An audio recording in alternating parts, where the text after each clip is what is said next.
Silly people, and there are many, not only in enemy countries, might discount the force of the United States. Some said they were soft, others that they would never be united.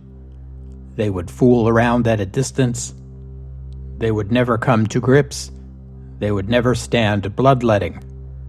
Their democracy and system of recurrent elections would paralyze their war horizon to friend or foe.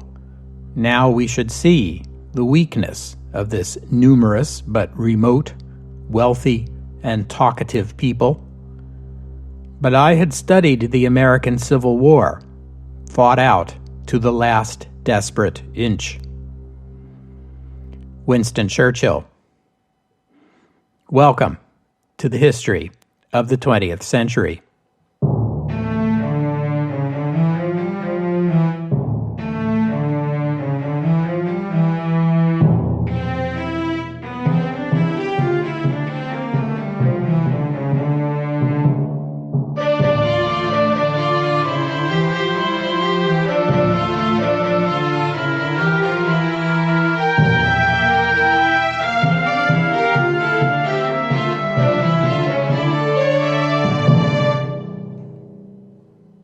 Episode 369, Operation Sledgehammer.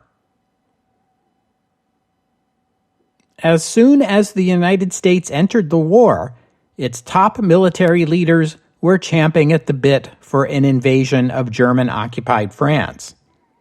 The Americans had no patience for the British strategy of picking away at the periphery of the Nazi Empire. They wanted to take on the Wehrmacht at once. In 1942. U.S. President Franklin Roosevelt pledged to Soviet leader Joseph Stalin that the Western Allies would open a second front against the Germans before the end of 1942, as a means of forcing the Germans to redeploy military units away from the East and take some of the pressure off the Red Army. In private communication, Roosevelt told Churchill that Allied losses might well be heavy, but it would be worth it nevertheless if German losses were also heavy and if German forces had to be drawn away from the Eastern Front. In April 1942, U.S. Army Chief of Staff General George Marshall and Roosevelt's trusted aide and advisor Harry Hopkins traveled to England to make their case for one of two options. The first plan, Operation Roundup, called for an invasion of France in the early spring of 1943. The Americans figured they could contribute 30 divisions by then, and the British Army 18. If that sounded ambitious, well, wait until you hear the second plan, dubbed Operation Sledgehammer. This version of the plan would come into play in the autumn of 1942, if the Germans seemed on the brink of defeating the USSR. Allied soldiers would land on the French coast and capture a French port, perhaps Brest or Cherbourg, then build a defensive line around the city and hold it through the winter and into 1943, all the while being supplied and reinforced by sea through that port. In June 1942, Winston Churchill and his top military leaders visited the United States once again to hammer out their differences with the American military on how best to proceed with the war against Germany. This trip began with Churchill visiting President Roosevelt at his home in Hyde Park for informal talks. Along the way, Churchill took note of the obsolete ships tied up along the Hudson River and proposed that such old ships could be used as part of the invasion of Europe by deliberately sinking them off the shore and building a breakwater. Admiral King was less than enthusiastic about this idea, but Roosevelt liked the sound of it. Later, he would observe, "Great fellow, that Churchill, if you can keep up with him." Churchill was always coming up with new ideas. He had been this way in the last war, and age had not dampened his brainstorming.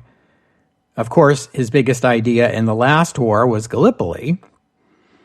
Franklin Roosevelt is also quoted as having said of Churchill that he had 100 ideas a day, and 4 of them were good. Formal talks were held in Washington, and it was at one of these meetings that Roosevelt and Churchill learned of the fall of Tobruk to Erwin Rommel's army. No doubt that piece of news helped influence the discussion. The two leaders agreed to postpone an invasion of Europe until 1943, and instead proceed with the British proposal for an invasion of French North Africa. One of Roosevelt's first decisions after those meetings was to appoint a new theater commander for U.S. forces in Europe. He chose the 51-year-old General Dwight Eisenhower, a staff officer and military planner working under Army Chief of Staff George Marshall, who was impressed with Eisenhower's planning and organizational skill. Eisenhower was stationed in London and tasked with planning the North Africa invasion, originally codenamed Operation Gymnast and later Operation Torch, as well as preliminary planning for a cross-channel invasion of France to be conducted in 1943. America's top military commanders, General Marshall and Admiral King, remained staunchly opposed to Operation Torch, even after meeting with their British counterparts in London in July. They suspected the British were primarily motivated by their desire to protect their many colonial interests in Egypt and the Middle East. Marshall advised Roosevelt that if the British refused to cooperate in an invasion of France this year, then the U.S. should put Europe on the back burner and concentrate its efforts toward defeating Japan in the Pacific. Roosevelt rejected Marshall's suggestion. He told Marshall that was exactly what Hitler was hoping the United States would do, and that capturing remote islands in the Pacific Ocean would do nothing to help out the Soviet Union. Roosevelt overruled his commanders and ordered them to make Operation Torch their top priority to be carried out as soon as possible. This was the first of only 2 occasions during the war when Roosevelt gave his military commanders a direct order contrary to their recommendations. The reality was, although this was not known at the time, the Germans had 23 combat divisions stationed in northern France in 1942. These would have been more than enough to overwhelm the handful of divisions the Western Allies would have been able to land on the French coast, without even the need to withdraw units from the Eastern Front. The decision to delay the invasion saved the Allies from a catastrophic defeat. It was after this decision was settled that Churchill felt the need to travel to Moscow and explain to Joseph Stalin in person why there was to be no second front in Europe after all.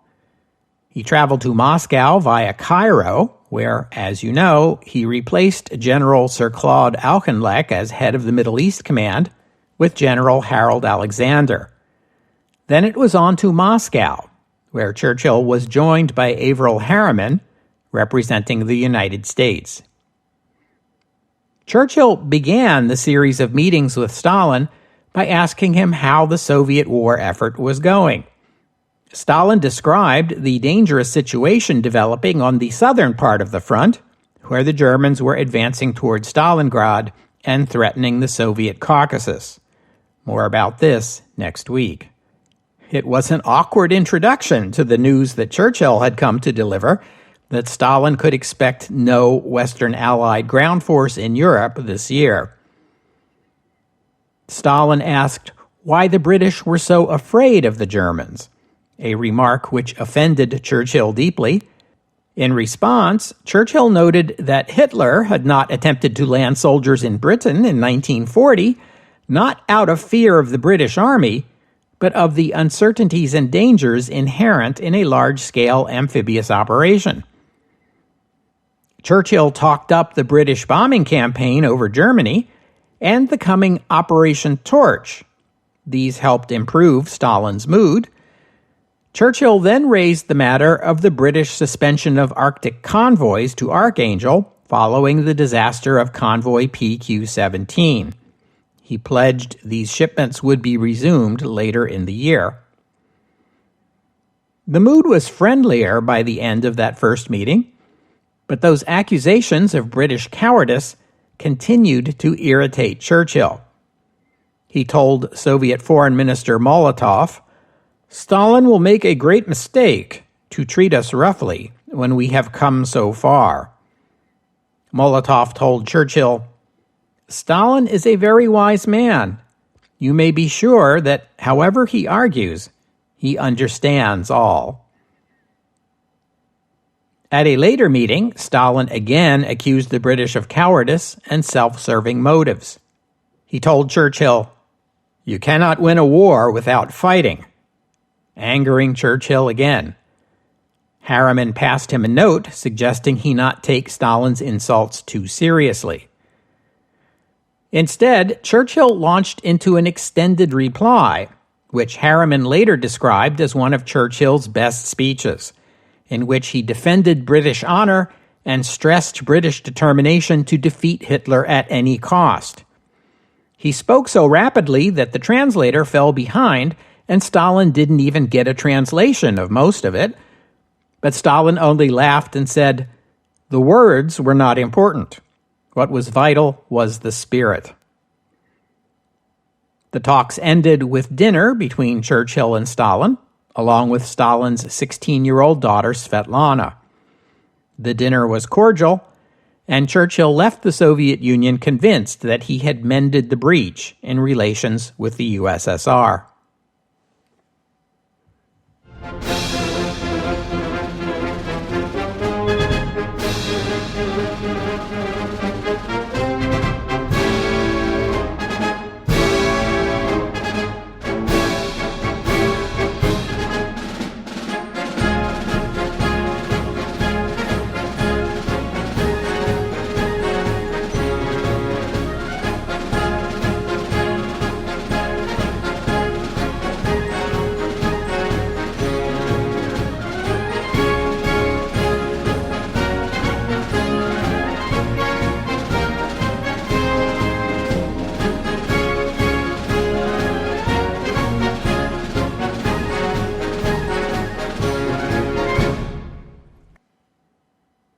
After declaring war on the United States, Adolf Hitler ordered the Abwehr, German military intelligence, to begin a covert operation to conduct sabotage missions inside the United States. Missions aimed at damaging the American war effort and demoralizing the American public. The chief of the Abwehr was a Navy man, Admiral Wilhelm Canaris. We've bumped into him before on the podcast, and it was to him the duty fell to organize this operation. This was not an easy assignment. Not that the Abwehr were strangers to espionage operations in the Americas. They had already established a spy network in the United States that was up and running at the beginning of the war. To tell that story, I'm going to begin by introducing you to a man named William Seybold. Born Gottlieb Seybold in Mülheim, a town in the Ruhr Valley region of Germany, he served as a German army engineer in the First World War. In 1922, he moved to the United States, where he married and worked in the aircraft industry. He became a U.S. citizen in 1936. In 1939, Seybold came to Germany to visit his mother. He was approached first by the Gestapo, who interrogated him regarding military aircraft in the United States. Then an Abwehr agent contacted him and told him they knew that when he applied for U.S. citizenship, he had failed to disclose that he had once served time in a German prison. The agent asked Seybold to become a spy for Germany upon his return to the United States, warning him that if he refused, Abwehr would reveal the omission in his citizenship application and the United States government would revoke his citizenship and deport him to Germany. The Abwehr agent also made threats regarding Seybold's relatives living in Germany. Seybold agreed and spent 7 weeks in an Abwehr training program where they taught him how to operate a secret shortwave radio station. They wanted him to set up such a station in the United States, where he would receive instructions from the Abwehr, pass them along to other German agents operating in the United States, receive their reports in return, and forward them back to the Abwehr in Germany. Before leaving for the United States, Seybold visited the U.S. consulate in Cologne. There he met with the consul general and told him everything. He agreed to become a double agent and cooperate with the American FBI. With the assistance of the FBI, Seybold opened an office in Manhattan that purported to be that of an engineering firm, but was actually used as a meeting place for German spies. The office was fitted with listening devices and two-way mirrors. The FBI set up a shortwave radio station on Long Island and made contact with the Abwehr, pretending to be Seybold.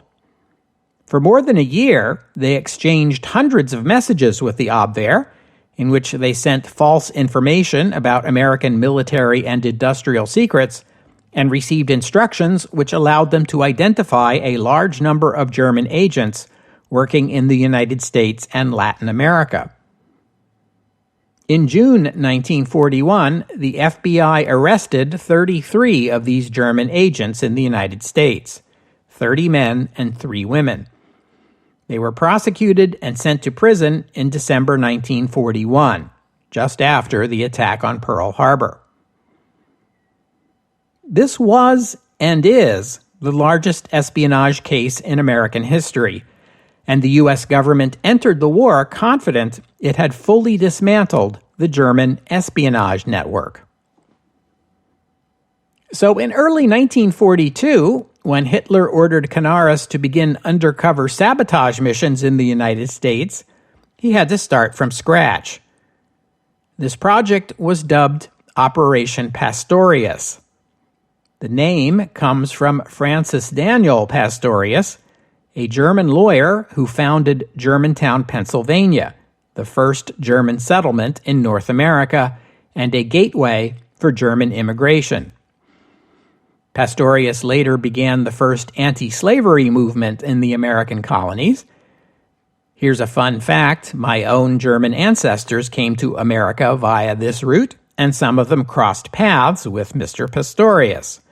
One of them got mixed up in a big lawsuit against Pastorius, but that's a story for another time. To implement Operation Pastorius, the Abwehr recruited 8 Germans who had lived in the United States for extended periods of time and were familiar with the country. 2 of them were U.S. citizens. All but one of them were members of either the Nazi Party or the German-American Bund. These 8 recruits were trained in the use of explosives, given forged identification papers, and $175,000 in United States currency. They were assigned a number of sabotage targets in the United States, including the hydroelectric plants at Niagara Falls, the Hellgate Bridge in New York City, the Ohio River locks at Cincinnati, and the Pennsylvania Railroad's Horseshoe Curve in Altoona. In addition to these economic targets, they were instructed to commit acts of pure terrorism by setting off bombs in public places, such as railroad stations, and in Jewish-owned businesses. On June 12, 1942, the German U-boat U-202 delivered 4 of these saboteurs to Amagansett, New York, near the eastern tip of Long Island. These agents came ashore at night, along with their explosives and equipment. They wore German Navy uniforms so that, if they were caught, they would be eligible for prisoner of war status. Once ashore, they changed into civilian clothes and buried most of their equipment. But shortly after midnight, they were discovered by 21-year-old Seaman John Cullen of the United States Coast Guard stationed at Amagansett. Cullen had been given one of the less glamorous assignments in the Coast Guard, to patrol the beaches of eastern Long Island looking for something suspicious, like, German saboteurs dropped off by a U-boat and attempting to sneak into the United States. What are the odds? Cullen spotted this group of 4 men, just misty outlines in the late-night fog, really. He shone his flashlight at them and asked them to identify themselves. One of the men explained they were fishermen who had gotten lost. He spoke good American English, and his story sounded plausible, but then Cullen heard one of the other men speaking in German. That man was also lugging a heavy bag. Cullen was unarmed, except for a flare pistol, which he was supposed to fire into the air if he found anything suspicious. The English-speaking man stuck a wad of money into Cullen's hand and told him, "You didn't see anything." Cullen pretended to agree, but then returned in haste to his Coast Guard station and reported what he had seen. An armed patrol returned to the site, but by then the 4 men were already gone. The patrol discovered the explosives the team had buried. The Coast Guard knew to dig for them because the saboteurs had left their shovel behind. As for the 4 saboteurs, they rode the Long Island Railroad into New York City and checked into a hotel. 3 days later, the other 4 were dropped off by U-584 at a beach in Florida, south of Jacksonville. They came ashore in swimsuits, but wearing German Navy caps, which I guess they figured would count as being in uniform. Once they came ashore, they also changed into civilian clothes. 2 of them took trains to Chicago, the other 2 to Cincinnati. The 8 were supposed to meet together in Cincinnati on July 4th. Very funny, Adolf. And then begin planning their campaign. One of these 8 was named George Dash. He was a U.S. citizen, and he was the one member of the group who had never belonged to either the Nazi Party or the German-American Bund. The day after he and his comrades arrived in New York City, Dash opened the window in the upper-story hotel room he shared with one of the other agents, named Ernest Berger, and told Berger they needed to talk, and announced dramatically that if they did not come to an agreement by the end of this conversation, only one of them was leaving the hotel room by the door. The other would be going out the window. Dash told Berger that he hated the Nazis and was planning to contact the FBI and tell them all about the sabotage mission. Berger agreed to defect along with Dash.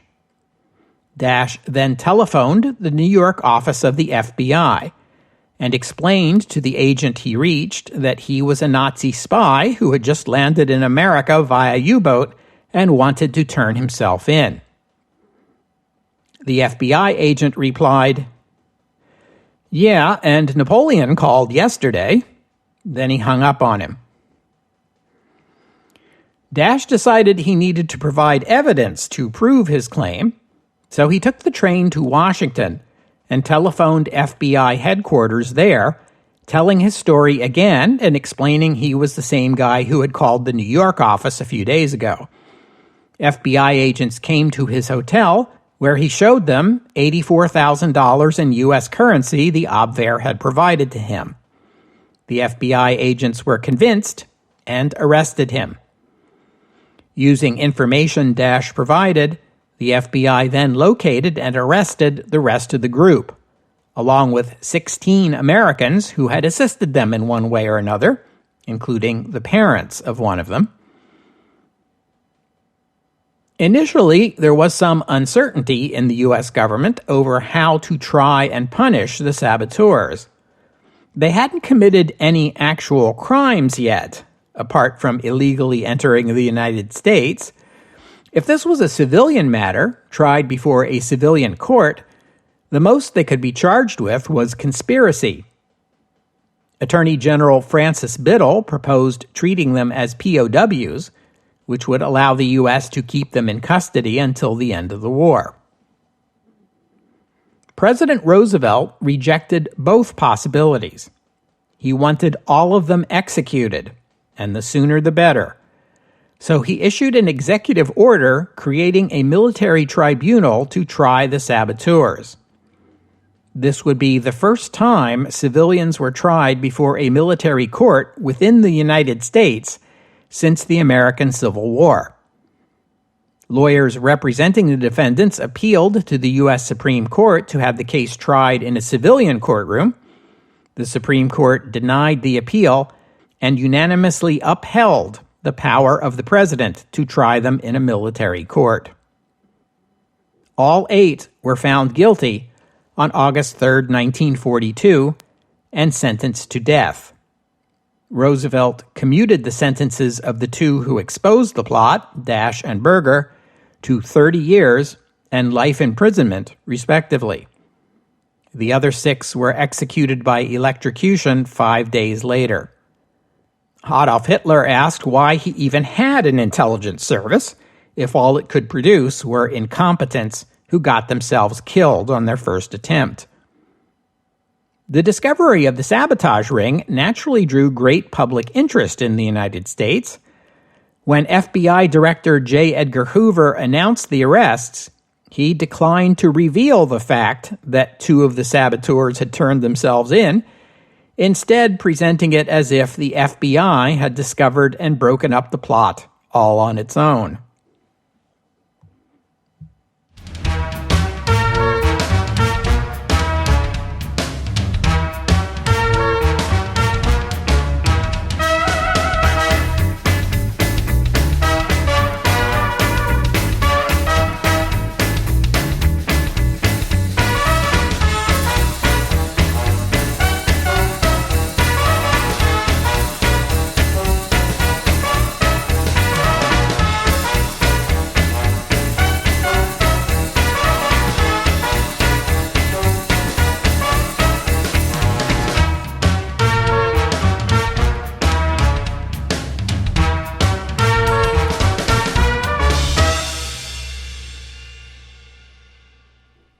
Early in the morning of August 19, 1942, Allied ground forces landed on the French coast.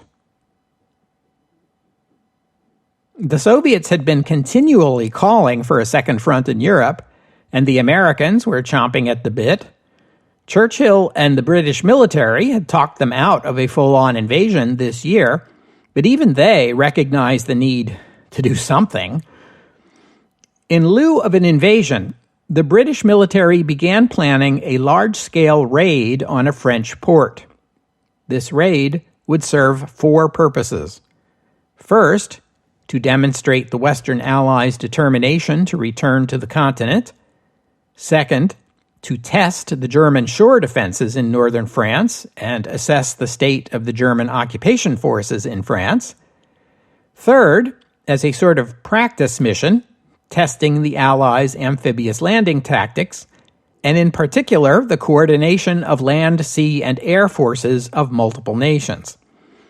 And fourth, encourage the Germans to redeploy units from the Eastern Front to shore up their defenses in France and take some of the pressure off the Red Army. At the time, Winston Churchill was planning for this to become the first in a series of raids against the French coast, which would increase in size over time. Louis Mountbatten, whom we met before when he was captain of HMS Illustrious, was assigned the task of planning this raid.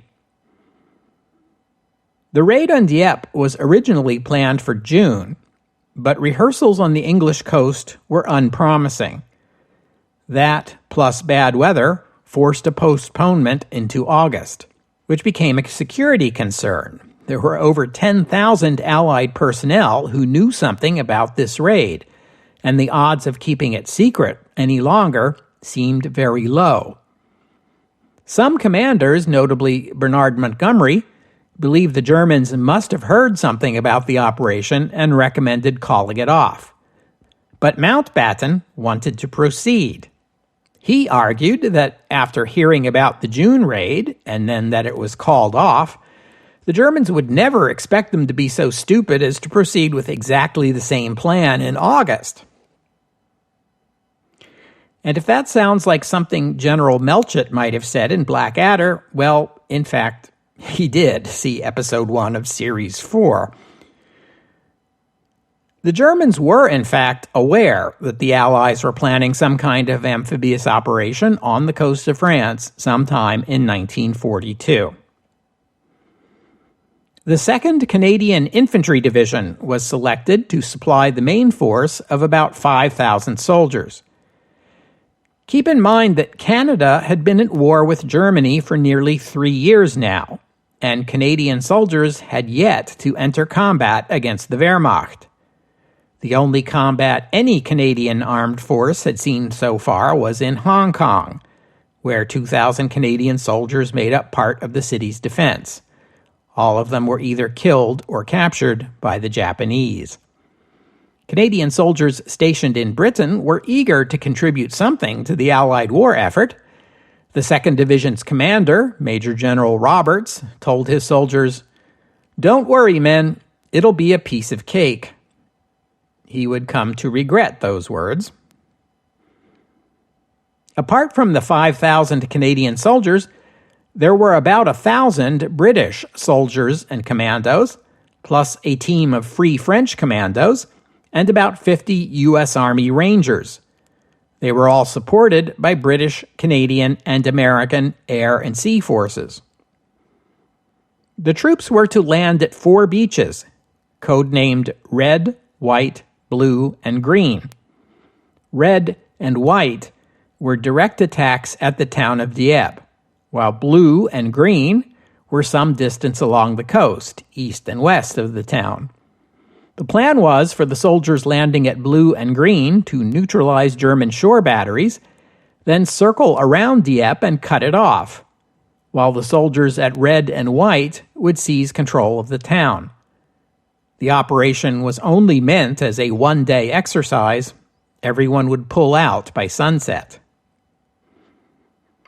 Royal Navy warships bombarded the area prior to the landings, but the only ships involved were destroyers, as Admiral Pound did not want to send battleships into the English Channel in range of the Luftwaffe. The memory of what had happened to HMS Repulse and Prince of Wales was still fresh. At Blue Beach, east of Dieppe, the Canadians landed, only to be pinned down by German artillery and machine guns positioned on a cliff overlooking the landing beach. At Green Beach, west of Dieppe, the soldiers there were able to land safely and scramble onto higher ground before the Germans began firing. But many of the landing craft had drifted off course and placed their soldiers ashore on the far side of the River Sea. In order to reach their objective, they first had to cross the only bridge available, but the Germans had already determined the importance of that bridge and set up machine guns and anti-tank guns to defend it. One of the objectives here was a German radar station. The British were naturally interested in the capabilities of German radar, so they sent a radar specialist from the RAF along with a team of 11 Canadian soldiers to capture the station and study it. Because this radar specialist was knowledgeable about British radar, the 11 Canadian soldiers were under orders to shoot and kill him if necessary to prevent his capture. The team reached the radar station, but it was too well defended for them to take it, although the British did pick up a bit of useful intelligence concerning German radar operations. At Red Beach and White Beach landed the main force of Canadians, who were assigned to advance into the port of Dieppe. They were supposed to be backed up by a force of 58 Churchill tanks adapted for amphibious operations, but the tanks were late in landing. Again, German soldiers in and above Dieppe fired on the exposed Canadians on the beach, who suffered many casualties. When the tanks finally landed, many of them got stuck. Beaches in this region are covered with large, smooth pebbles, and the tank treads struggled to gain any traction. Only 15 of the tanks made it across the beach and into the town, where they were soon stymied by concrete barriers placed by the Germans. The guns of the Churchills were not powerful enough to destroy the barriers, and not a single one of these 58 tanks made it back to England at the end of the day.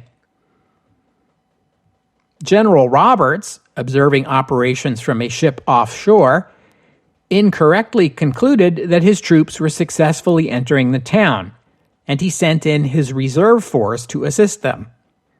All that accomplished was to increase the number of casualties. A commando force, including those 50 U.S. Army Rangers, landed some 10 kilometers west of Dieppe. They were assigned to climb to the top of the cliffs and neutralize a German coastal battery placed there before it could fire on the landing craft. In this, they succeeded, and mostly returned safely to England, the only real success of the day. 13 kilometers east of Dieppe, a British commando force approached the beach with a similar assignment. This force was attacked by a German patrol boat. The landing craft dispersed.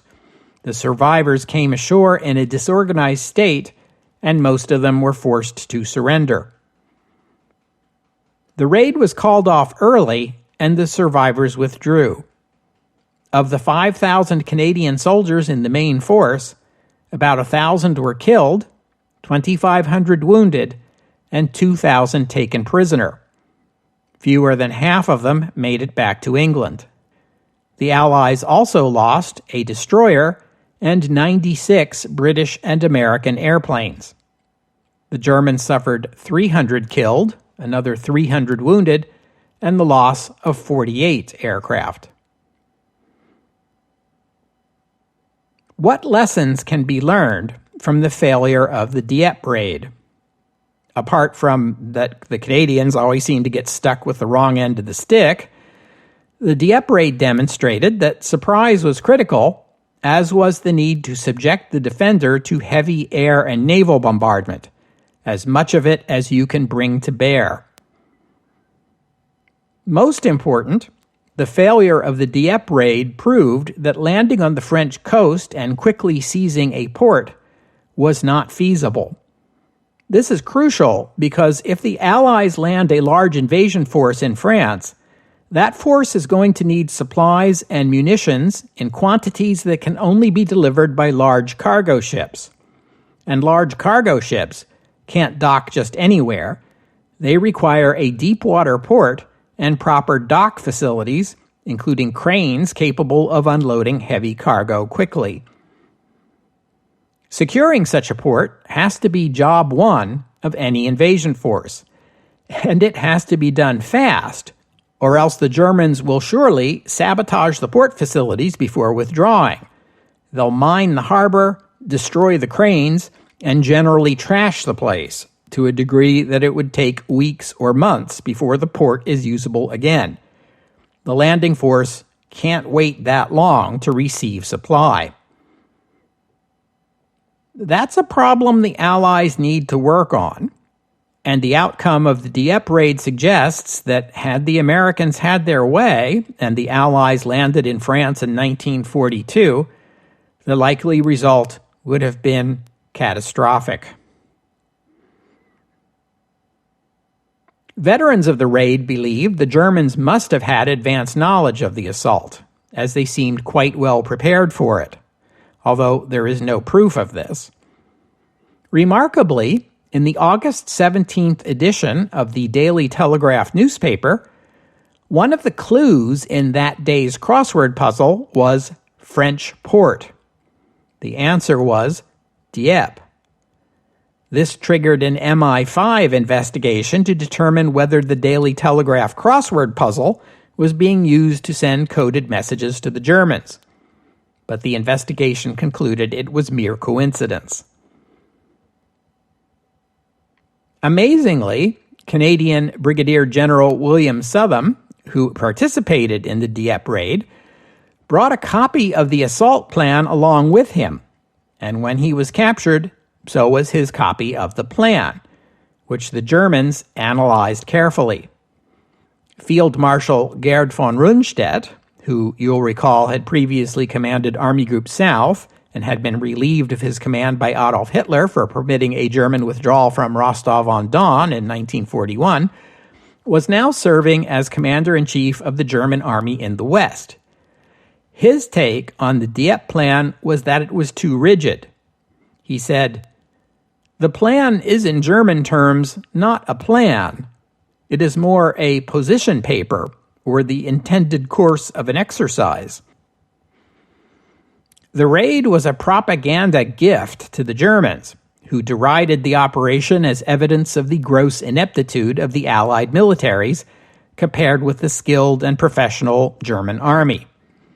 French head of state Philippe Pétain congratulated the German army for repelling what he called British aggression and offered to provide French soldiers to assist in the defense of the coast, an offer the Germans brushed aside, although it did provide more fodder for the Nazi propaganda machine, German and French soldiers working together to defend France from British aggression. The most important consequence of the failure of the Dieppe raid was that it led General Eisenhower to conclude that even a 1943 invasion was not feasible, and the earliest possible date for an invasion of France would be May 1944. Also, in Germany, Adolf Hitler issued a secret order known to history as the Commando Order, in which he declared that the use of commandos was a violation of the Geneva Convention, and therefore commandos were not eligible for prisoner of war status, even if they were in uniform. Any captured commando was to be summarily executed. The Commando Order violated the Hague and Geneva Conventions, to which Germany was a signatory. Hitler claimed that Allied commandos mistreated their own prisoners and offered this as a justification for the order. But that claim was false, and even if it were true, that would not release Germany from its obligations under the Hague and Geneva Conventions. Only 12 copies of the Commando Order were committed to paper and distributed to senior commanders who were then told to pass the order down the ranks orally, which is a pretty good sign that they all knew full well that what they were doing was a violation of international law.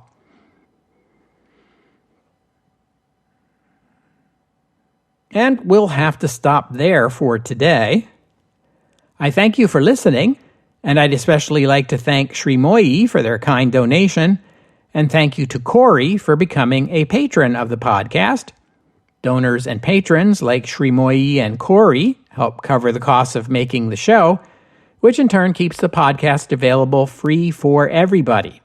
So my thanks to them and to all of you who have pitched in and helped out. If you'd like to become a patron or make a donation, you are very welcome. Just visit the website, historyofthe20thcentury.com, and click on the PayPal or Patreon buttons. The podcast website also contains notes about the music used on the podcast, which is sometimes my own work and sometimes licensed, but most of the time the music you hear here is free and downloadable. So, if you hear a piece of music on the podcast and you are curious, perhaps you would like to know more about it, such as the composer, the performers, or a link to where you can download it and listen to it yourself, well, that would be the place to go. And while you're there on the website, you can also leave a comment and let me know what you thought about today's show. And I hope you'll join me next week here on the History of the 20th Century as we turn back to the German offensive on the Eastern Front. We haven't taken a look at that in a while, but it's making everyone pretty nervous, so let's get caught up on developments there. Not one step back. Next week, here on the history of the 20th century.